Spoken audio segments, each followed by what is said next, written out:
ఫైనల్గా ఒక విషయం చెప్పండి రఘు, మనం ఒక హైపోథెటికల్ సిచ్యువేషన్లోకి వెళ్ళిపోదాం. రఘు మాస్టర్ ఇప్పుడు కొరియోగ్రాఫర్ కాదు, ఇంకా ఆయనకు అవకాశాలు రావట్లేదు, ఆగిపోయింది. ప్రణవీన్ కూడా ఇంకా పాటలు పాడద్దు, నీకు అంత సీన్ లేదు అనేసారు. Okay okay, happy. Now you both are not in your respective fields. ఏం చేయబోతారు? పిండి గిన్నె పెట్టుకుంటాం, పిండి తవ్వేసి హ్యాపీగా దోశలు వేసుకుందాం. సీరియస్ నోట్, నేను సీరియస్గా చెప్తున్నాను. అంటే అలా జరిగితే అంటే సిచ్యువేషన్ కమ్స్ వెన్ మీ ఇద్దరికి మీరు ఎప్పుడైతే ఏదైతే చేస్తున్నారో అది మీరు చెయ్యట్లేదు, అలాంటి ఒక సిచ్యువేషన్ ఎదురైతే how are you going to face it? అంటే మనకున్న బ్లడ్లో మనకున్న బర్నింగ్ సెన్సేషన్లో విల్ క్రియేట్ ద రూట్. ఒకటి దారిలో ఫాలో అవ్వు, రెండోది దొరకలేదా నీ దారి నువ్వే క్రియేట్ చేసుకో. నేను తనకిచ్చే ఐడియా కూడా అంతే, ఎవరినో వెళ్ళి అవకాశం అడిగే అవసరం కూడా లేదు.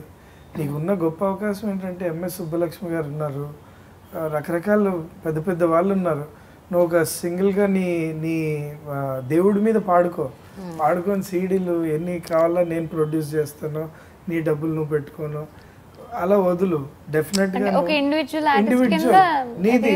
నీ లైఫ్లో నువ్వే ఎదగచ్చు. ఎంఎస్ సుబ్బలక్ష్మి గారు అంటే ఒక ఇన్స్పిరేషన్గా తీసుకోవడం వరకే.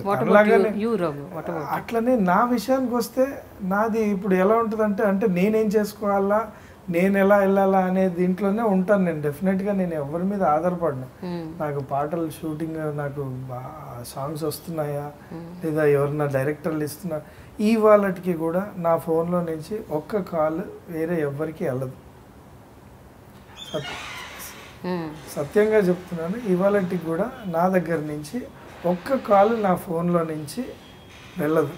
దేనికి నాకు అవకాశం ఏంటి సార్, ఇందులో నేను పని చేయాలనుకుంటున్నాను అని ఒక్క కాల్ కూడా దేవుడి దేవాలని ఇప్పుడుకి వెళ్ళదు. అది ఎప్పటికీ వెళ్ళకూడదనే కోరుకుంటాను అలాంటిది. అండ్ నా పాత నేను ఇప్పటికీ కూడా I'm not very satisfied with this. ఇది నేను ఇంకా ముందుకు వెళ్ళాలనే కోరుకుంటున్నాను. ముందుకెళ్ళే దాంట్లో నా రూట్ నేను క్రియేట్ చేసుకుందాం. నా రూట్ అంటే తనతోటి రీసెంట్గా మేము డిస్కస్డ్ అబౌట్ ఒక మ్యూజిక్ వీడియో చేద్దాం అనుకుంటున్నాము. అది కాన్సెప్ట్ డాన్స్ వీడియో అంటే కైండ్ ఆఫ్. సో ఇది థీమ్ కూడా రెడీ చేసి పెట్టాము. సో ఇప్పుడు దాంతో ఇన్కమ్ ఏమన్నా వస్తుందా అవన్నీ పక్కకు పెట్టేస్తే fame will go back on fame వెనకాల వెళ్తే మనము డెఫినెట్గా the money will come and మంచి పేరుతోటి ముందుకు వెళ్తుంటే వస్తుంది. అండ్ ఇది శాశ్వతం అనుకుంటారు కాదండి. ఇది ఇప్పుడు నాకు ఒకటి అర్థం కాదు. మనము యూజువల్గా ఇప్పుడు నేను ఒక ఇండస్ట్రీకి వచ్చాను, ఏంటి మీరు నాకు అవకాశం ఇస్తేనే నేను పుట్టానా, మీ అవకాశం గురించే పుట్టానా? లేదుగా. అలానే నువ్వేంటో నీ స్క్రాచ్ ఏంటో నువ్వు లైఫ్లో కూడా గుర్తుపెట్టుకో అంటాను నేను. మనం ఒక జర్నీ చేస్తున్నాం, అందమైన జర్నీ చేస్తున్నాం. అందులో మీరు నేను కలిసాము. రఘు అని అంటే చెప్పండి మేడం బాగున్నారా, సరదాగా ముందుకెళ్దాం పదండి అని అనుకొని వెళ్ళాలి. కానీ నువ్వే దేవుడివి, నువ్వు అవకాశం ఇచ్చే కింగ్ లాగా నువ్వు మారద్దు, నేను నిన్ను మారనీయను.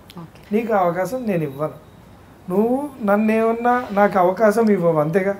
నేను నా అవకాశం నేనే రెడీ చేసుకుంటాను నా పాత్ర. So I have that much of confidence. So ఎప్పటికీ కూడా నేననే కాదు ఎవరికైనా నేను ఇచ్చే సజెషన్ అదే.